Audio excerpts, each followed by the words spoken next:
তল্লাশির পর এবার তলব চন্দ্রনাথ সিনহাকে। আজই হাজিরের নির্দেশ দেওয়া হয়েছে রাজ্যের ক্ষুদ্র ও কুটির শিল্প মন্ত্রীকে।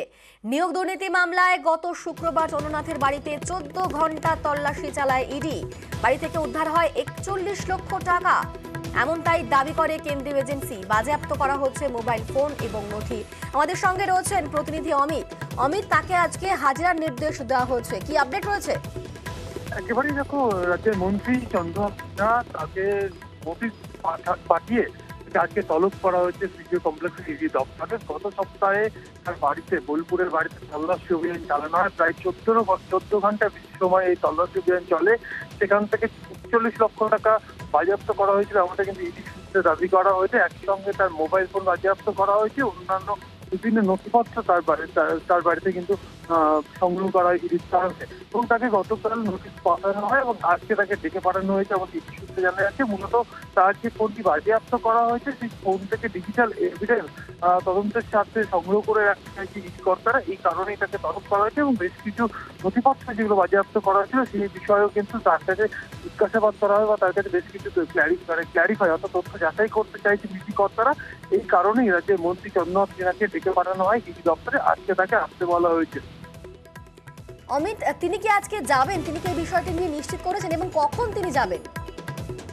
আজকে থেকে অফিসিয়াল টাইমে 11টার সময় আসতে বলা হয়েছে। এখন দেখার যে রাজ্যের মন্ত্রী চন্দ্রনাথ সিনহা আজকে আসছেন কি আসছেন না, নাকি তার লয়ার মারফত পুরো বিষয়টি তিনি লয়ার পাঠিয়ে তিনি হয়তো সময় চাইবেন, এই বিষয়ে কিন্তু আমরা নজর রাখবো, নজর থাকবে।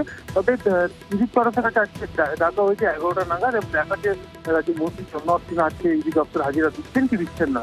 একেবারেই অবশ্যই নজর থাকবে আমাদেরও।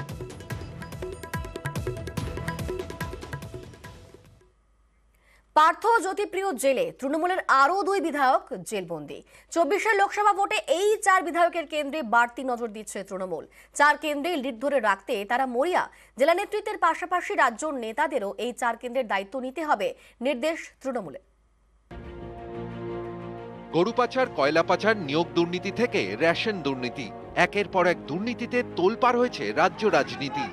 গ্রেফতার হয়েছেন হেভিওয়েট নেতা মন্ত্রীরা, এখনো জেলে রয়েছেন তৃণমূলের 4 বিধায়ক। নিয়োগ দুর্নীতি মামলায় জেলে প্রাক্তন শিক্ষামন্ত্রী পার্থ চট্টোপাধ্যায়, তিনি বেহালা পশ্চিম কেন্দ্রের বিধায়ক। রেশন দুর্নীতি মামলায় গ্রেফতার প্রাক্তন খাদ্যমন্ত্রী জ্যোতিপ্রিয় মল্লিক, তিনি উত্তর 24 পরগনার হাবড়ার বিধায়ক। নিয়োগ দুর্নীতি মামলায় জেলবন্দি আরো 2 তৃণমূল বিধায়ক, নদিয়ার পলাশীপাড়ার মানিক ভট্টাচার্য এবং মুর্শিদাবাদের বড়োয়ার জীবন কৃষ্ণ সাহা, অর্থাৎ 4 বিধায়ক জেলে। তৃণমূল সূত্রে খবর, এর জেরে এই বিধানসভা এলাকাগুলিতে সংগঠন সেরকম জমাট নয়, তাই এই 4 কেন্দ্রে এবার বাড়তি নজর দিচ্ছে তৃণমূল। ওটা দল সমস্তভাবে খতিয়ে দেখে যা যা সাংগঠনিক ব্যবস্থা নেওয়ার কথা দলীয় নেতৃত্ব যথাযথভাবে সেই সাংগঠনিক ব্যবস্থা নিচ্ছেন, এবং যাদেরকে কাস্টাডিতে রাখা হয়েছে সেই কেন্দ্রগুলি থেকেও তৃণমূল কংগ্রেস কিন্তু লিড পাবে। কোথাও কোনো ভুল ত্রুটি হয়ে থাকলে সেটা মেরামত করছে, নেতা কর্মী সংগঠকদের সঙ্গে বসে সেই মেরামতির প্রক্রিয়া চলছে। কয়েকজন বিধায়ককে কাস্টাডিতে রেখে ওরা ভাবছে সেই জায়গাটায় বিজেপি বা বিরোধীরা হয়তো কিছু সুযোগ সুবিধা বাড়তি পাবেন, তারা ভুল করছেন। সেই জায়গাগুলিতেও তৃণমূল কংগ্রেস লিড নেবে এবং জিতবে। 24 লোকসভা ভোটে তৃণমূলের বাড়তি নজর বেহালা পশ্চিম, হাবড়া, পলাশীপাড়া এবং বড়োয়া বিধানসভা কেন্দ্র। 4 বিধানসভা কেন্দ্র নিয়ে চিন্তায় তৃণমূল। তাদের লক্ষ্য 24এও এই 4 আসনে লিড ধরে রাখা। তৃণমূল সূত্রে খবর, রাজ্য নেতৃত্বকে বাড়তি দায়িত্ব দেওয়া হয়েছে। এই 4 কেন্দ্রে জেলা সভাপতিদের সঙ্গে প্রচার করবেন রাজ্য স্তরের নেতারাও। দুর্নীতিকাণ্ডে যারা গ্রেপ্তার হয়েছেন এক্ষেত্রে দাঁড়িয়ে দায় তাদেরই, দল যে কোনোভাবে তাদের দায় নিজেদের ঘাড়ে রাখবে না তা ইতিমধ্যেই পরিষ্কার করে দেওয়া হয়েছে। তবে লোকসভা নির্বাচনের ক্ষেত্রে দাঁড়িয়ে যেহেতু বিধানসভা কেন্দ্রগুলোতেও লিড বজায় রাখতে চাইছে তৃণমূল কংগ্রেস, তাই এই সমস্ত জায়গাতে না থাকা বিধায়কদের দায়িত্ব অনেক নেতার ঘাড়ি দিচ্ছে হচ্ছে তৃণমূল। তবে শুধুমাত্র জেলা সংগঠনের ওপর সেই দায়িত্ব থাকছে না, বহু ক্ষেত্রে দাঁড়িয়ে শীর্ষস্তরের নেতারাও এই সমস্ত বিধানসভা কেন্দ্রগুলোতে যথাযথভাবে নজরদারি চালাবেন, যাতে লোকসভা নির্বাচনের প্রাক্কালে এই বিধানসভা কেন্দ্রগুলোতে কোনো ধরনের জটিলতা তৈরি না হয়। ক্যামেরা জ্যোতির্ময় বসুর সাথে আবির ঘোষাল, নিউজ 18 বাংলা, কলকাতা। প্রয়াত বেলুড় মঠের প্রেসিডেন্ট মহারাজ স্বামী শরণানন্দ। 94 বছর বয়সে প্রয়াত হলেন স্বামী শরণানন্দ মহারাজ। দীর্ঘদিন ধরেই তিনি হাসপাতালে ভর্তি ছিলেন, তার বেশ কিছু অসুস্থতায় ভুগছিলেন তিনি। আজ রাতে বেলুড়ের শেষকৃত্য স্বামী শরণানন্দ মহারাজের।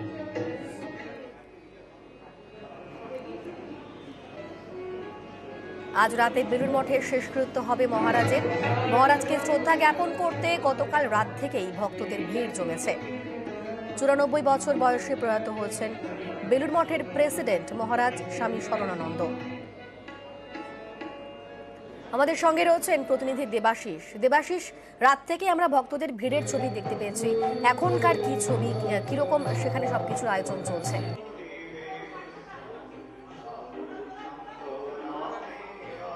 দেখো, বেলুড় মঠের যে সংস্কৃতি ভবন, সেই সংস্কৃতি ভবনেই স্বামী শরণানন্দ মহারাজের যে মরদেহ সেটিকে এখানে শয়ন করা হয়েছে গতকাল রাত থেকেই।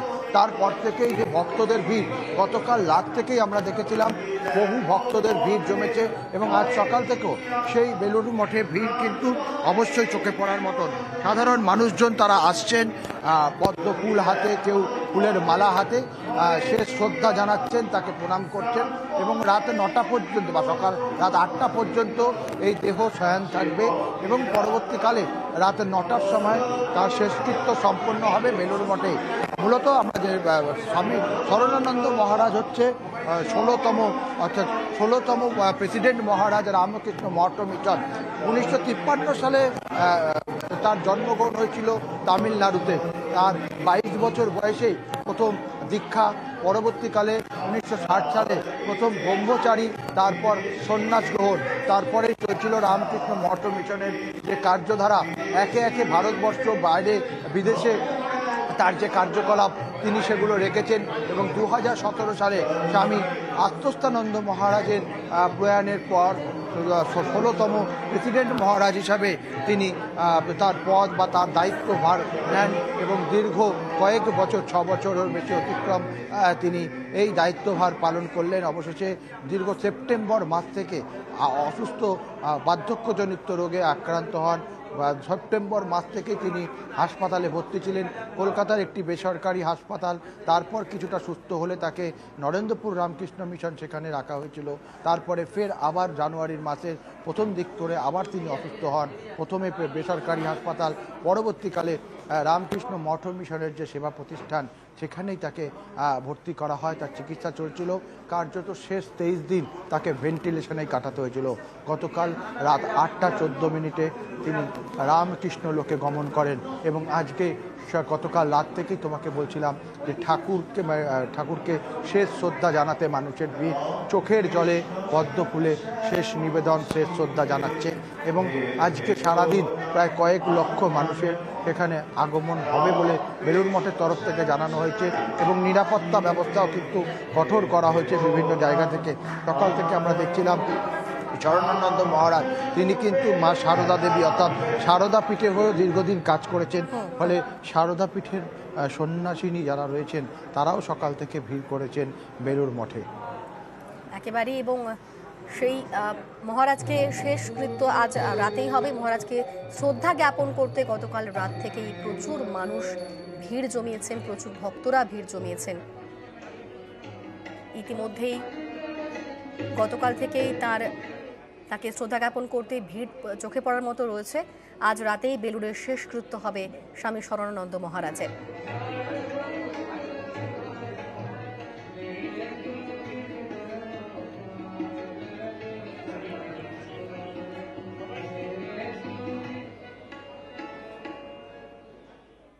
একটা বহুতলের গায়ে হেলে পড়েছে আর একটা বহুতল। আতঙ্কে কামারহাটির ষষ্ঠীতলার বাসিন্দারা। তাদের অভিযোগ, এই হেলা বাড়ি নিয়েই মুখ খুললেই হুমকি দিচ্ছেন প্রমোটার।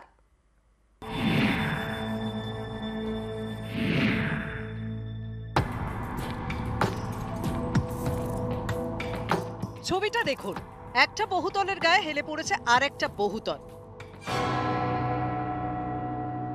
এ ছবি উত্তর 24 পরগনার কামারহাটি পুরসভার 6 নম্বর ওয়ার্ড ষষ্ঠীতলা এলাকা। এখানে একটা বহুতলের গায়ে আর একটা বহুতল, একটিতে থাকে 4টি পরিবার, পাশেরটি তৈরি হচ্ছে। কাজ শেষের পথে। এই বিল্ডিংটি হেলে পড়েছে, এতেই তৈরি হয়েছে আতঙ্ক। স্থানীয়দের আশঙ্কা যে কোনো সময় এই বিল্ডিং ভেঙে পড়তে পারে, যেমন হয়েছিল গার্ডেন রিচে। ষষ্ঠীতলার বাসিন্দাদের অভিযোগ, এ নিয়ে বারবার পুরসভাকে জানিয়েও লাভ হয়নি, উল্টে মুখ খুললেই জুটেছে প্রমোটারের হুমকি।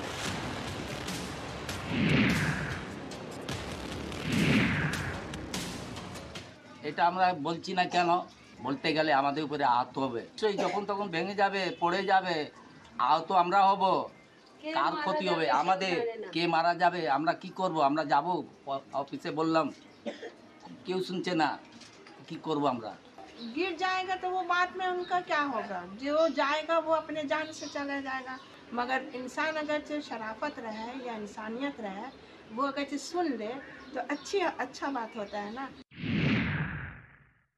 কোনো প্ল্যান দোতলা হচ্ছে, স্যাংশন হচ্ছে, চারতলা করে ফেলছে, তো সব কটাতেই আমরা নোটিশ পাঠিয়ে তাদের হিয়ারিং করিয়ে আমরা যখন দেখেছি এই ধরনের অবৈধ নির্মাণ, আমরা ভেঙে ফেলার জন্য অলরেডি আমরা পোর্ট থেকে তাদেরকে ডিমোলিশ করার অর্ডারও দিয়েছি। কেউ গুরুত্ব দিচ্ছে না, তাদের কোনো রকম ভয় নেই, তাদের কয় নেই। আমার ইসরা গেলে পরে তাদেরকে ভীতি প্রদর্শন করছে। কামারহাটি থেকে সুবীরদের রিপোর্ট, নিউজ 18 বাংলা।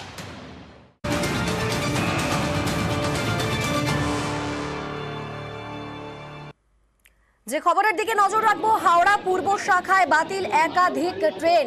বিভিন্ন স্টেশনে সকাল থেকে ট্রেন দাঁড়িয়ে রয়েছে, সাধারণ যাত্রীদের ভিড় প্রচুর পরিমাণে বাড়ছে। যদিও বেলা বাড়ার সঙ্গে সঙ্গে স্বাভাবিক হচ্ছে পরিষেবা, তবে কারশেডে ট্রেন ঢোকার মুখে পয়েন্ট বিচ্যুতি। হাওড়া পূর্ব শাখায় বাতিল একাধিক ট্রেন, বিভিন্ন স্টেশনে সকাল থেকে দাঁড়িয়ে রয়েছে ট্রেন। আমাদের সঙ্গে রয়েছেন প্রতিনিধি সোমরাজ। সোমরাজ, প্রথমেই জানতে চাইবো যে কেন এরকম অবস্থা হলো, কেন একাধিক ট্রেন বাতিল করা হলো, কেন দাঁড়িয়ে থাকলো একাধিক ট্রেন? দেখো অনিন্দিতা, আমাকে জানাই সকালবেলায় হাওড়া স্টেশনের সিগন্যাল পয়েন্ট বাস করে রেল সূত্রে খবর।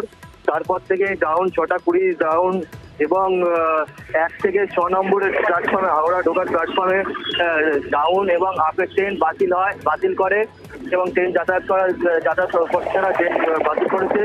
এরপরই বিভিন্ন স্টেশনে সকালবেলা দেখো 2-3টে এমনি অফিস দোল আর হোলি 2 দিন ছুটি অফিস। আজকের থেকে সব যারা যাত্রীরা ডেলি প্যাসেঞ্জারই রয়েছে তারা অফিসের কাজে সকাল থেকে বেরিয়ে স্টেশনে ওয়েট করছে ট্রেনের জন্য। কিন্তু দীর্ঘ সকাল থেকে দেখা যাচ্ছে তারা বসে আছে অপেক্ষা ট্রেনের জন্য, কিন্তু এখনো আপের ট্রেন দেখা যায়নি, তারা বসে রয়েছে। কিন্তু রেল সূত্রে খবর যে কতক্ষণে কাজ মিটবে এবং ট্রেন চলাচল করবে সেটা এখনো জানা যায়নি। অনেকটা সোমনাথ, এই মুহূর্তে কি অবস্থা? এখন কি কোনোভাবে পরিষেবা স্বাভাবিক হচ্ছে? না, এখনো দেখো বিভিন্ন এক্সপ্রেস বলো, বিভিন্ন লোকাল ট্রেন স্টেশনে দাঁড়িয়ে রয়েছে। সঙ্গে থাকো, আমাদের সঙ্গে এই মুহূর্তে রয়েছেন সিপিআরও কৌশিক মিত্র।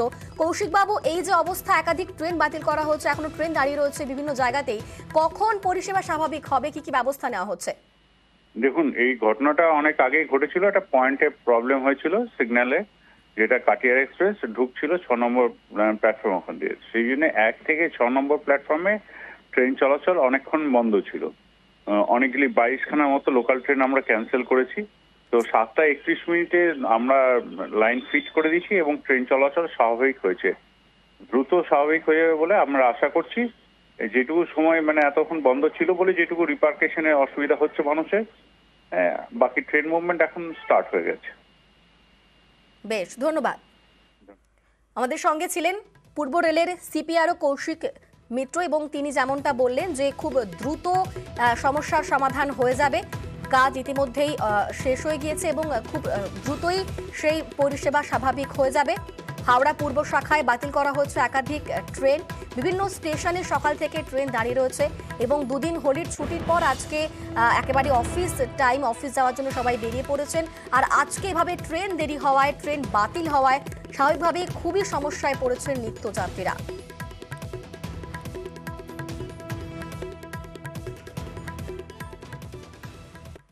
আর এবার নজর রাখবো একটু আবহাওয়ার খবরের দিকে। ফের রাজ্যে বৃষ্টির পূর্বাভাস রয়েছে এবং আজকে রাজ্যে বজ্র বিদ্যুৎ সহ বৃষ্টির আশঙ্কা রয়েছে। উত্তরবঙ্গের 5 জেলায় বৃষ্টির পূর্বাভাস। আগামীকাল থেকে দক্ষিণবঙ্গের কয়েকটি জেলায় বিক্ষিপ্ত বৃষ্টির সম্ভাবনা রয়েছে। আমাদের সঙ্গে রয়েছেন প্রতিনিধি বিশ্বজিৎ।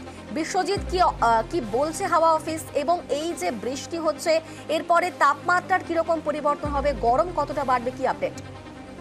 দেখো, আজ দক্ষিণবঙ্গে বৃষ্টির সম্ভাবনা তুলনামূলকভাবে কম, অর্থাৎ গত কয়েকদিন ধরে যেভাবে বিক্ষিপ্তভাবে বৃষ্টি হচ্ছে আজ কিছুটা কম থাকবে। আগামীকাল থেকে আবারও বৃষ্টি বাড়বে। মূলত নদিয়া, মুর্শিদাবাদ, বীরভূম এই জেলাগুলিতে বৃষ্টির সম্ভাবনা বেশি থাকবে। তবে শনিবার ফের রাজ্য জুড়ে আরো এক দফায় বৃষ্টির সম্ভাবনা থাকছে। শনিবার কলকাতা সহ দক্ষিণবঙ্গের সব জেলাতেই বৃষ্টির সম্ভাবনা, বজ্রবিদ্যুৎ সহ হালকা থেকে মাঝারি বৃষ্টি এবং সঙ্গে 30 থেকে 40 কিলোমিটার গতিবেগে দমকা ঝোড়ো হাওয়া এবং বজ্রপাতের আশঙ্কা থাকবে। তবে উত্তরবঙ্গে আবহাওয়া পরিস্থিতি একেবারেই ভিন্ন। উত্তরবঙ্গে বৃষ্টি চলবে। দার্জিলিং, কালিম্পং, আলিপুরদুয়ার, কোচবিহার এবং জলপাইগুড়ি এই 5 জেলায় বিক্ষিপ্তভাবে বৃষ্টি চলবে আগামী কয়েকদিন এবং 30 তারিখ অর্থাৎ 30শে মার্চ বৃষ্টির সম্ভাবনা বাড়বে উত্তরবঙ্গেও। তবে নিচের দিকের জেলাগুলো উত্তরবঙ্গে মালদা ও দিনাজপুরে অপেক্ষাকৃত কম বৃষ্টি এবং বিক্ষিপ্তভাবে দু এক জায়গায় বজ্রবিদ্যুৎ সহ বৃষ্টির সম্ভাবনা থাকছে।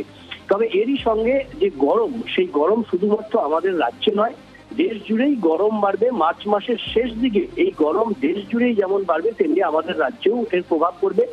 কলকাতাতে 36 ডিগ্রি সেলসিয়াসের আশেপাশে তাপমাত্রা চলে যেতে পারে এবং পুরুলিয়া, বাঁকুড়া অর্থাৎ পশ্চিমের দিকের জেলাগুলিতে 40 ডিগ্রি ছুঁতে পারে তাপমাত্রা, এমনই পূর্বাভাস দিচ্ছে আবহাওয়া দপ্তর। অনিন্দিতা।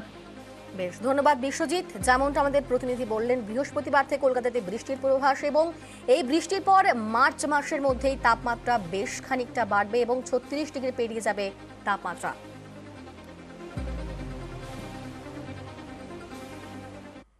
বিজেপির হাতিয়ার সন্দেশখালী, পাল্টা তৃণমূলের টার্গেট সিবিআই। মহুয়া মৈত্রের বিরুদ্ধে অন্যায় করা হয়েছে, অন্যায়ভাবে তার বাড়িতে হানা দিচ্ছে সিবিআই। এই অভিযোগে শান দেবে তৃণমূল। সেই মহুয়ার কৃষ্ণনগর থেকেই লোকসভা ভোটের প্রচার শুরু করবেন মমতা বন্দ্যোপাধ্যায়। আগামী রবিবার ধুবুলিয়ায় মমতার সভা।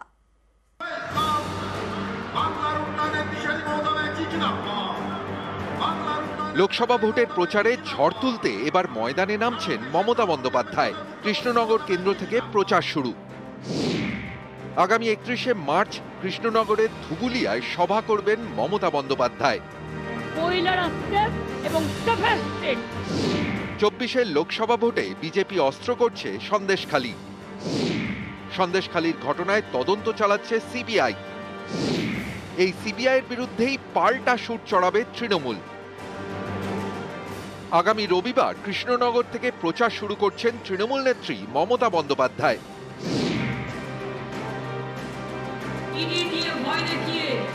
সিবিআইয়ের বিরুদ্ধে সুর চড়াতে তিনি বেছে নিয়েছেন কৃষ্ণনগর কেন্দ্রটি। কেন্দ্রীয় এজেন্সির অপব্যবহারকে সামনে রেখেই তৃণমূল কংগ্রেস যে লোকসভায় নির্বাচনী প্রচার শুরু করতে চলেছে, অন্তত সেরকমটাই ইঙ্গিত মমতা বন্দ্যোপাধ্যায়ের নির্বাচনী প্রচারের শুরু থেকে। তার কারণ 31শে মার্চ মমতা বন্দ্যোপাধ্যায় মহুয়া মৈত্রের কেন্দ্র থেকেই তার লোকসভা নির্বাচনী প্রচার শুরু করছেন। কৃষ্ণনগরের তৃণমূল প্রার্থী মহুয়া মৈত্র। 19-এর ভোটে তিনি এই কেন্দ্র থেকেই সাংসদ হন। কয়েক মাস আগে ঘুষের বিনিময়ে প্রশ্ন তোলার অভিযোগে মহুয়াকে লোকসভা থেকে বহিষ্কার করে দেওয়া হয়। তার বিরুদ্ধে তদন্তও করছে সিবিআই। গত শনিবার তার কলকাতার বাড়ি এবং অফিসে তল্লাশি চালায় কেন্দ্রীয় এজেন্সি। লোকসভা ভোটের মুখে প্রার্থীর বাড়িতে কেন্দ্রীয় এজেন্সির এভাবে হানা দেওয়ার বিরুদ্ধে সরব হয়েছে তৃণমূল। এই প্রেক্ষাপটে মহুয়ার কেন্দ্র কৃষ্ণনগরে গিয়ে বিরোধিতার সুর সপ্তমে নিয়ে যাবেন মমতা।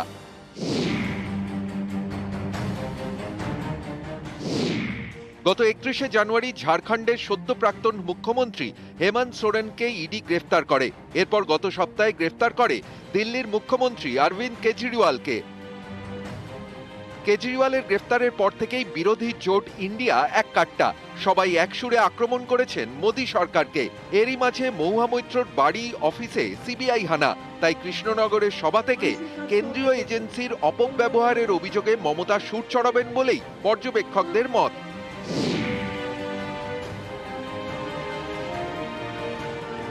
অনেকেরই ধারণা কৃষ্ণনগরের সভা থেকে সিএএ বিরোধিতাতেও ফের সরব হবেন মমতা। কারণ কৃষ্ণনগরে মতুয়া ভোট ফ্যাক্টর। সিএএ চালু করে মতুয়াদের মন জয়ের চেষ্টা করছে বিজেপি। বিজেপির এই সিএএ অস্ত্রকে ভোতা করতেই সরব হবেন মমতা।